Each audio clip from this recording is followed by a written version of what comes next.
Ја чекали Европа транспортен колапс. Германското сојузно здружение на транспортерите смета дека алтернативната набавка на AdBlue адитивот за дизел моторите е тешка, дури и невозможна во случај на недостаток. А токму тоа се случува откако најголемиот негов производител во земјата престана со работа. Без овој адитив, камионите, автобусите и поголем дел од автомобилите со современи дизел мотори не може да возат, бидејќи електрониката не го дозволува тоа.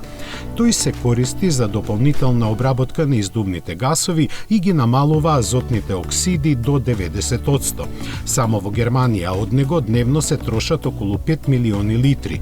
Проблемот лежи во тоа што AdBlue адитивот не може да се произведува засебно, туку само заедно со вештачкото ѓубриво, а суровините за тоа заради санкциите кон Русија се ограничени.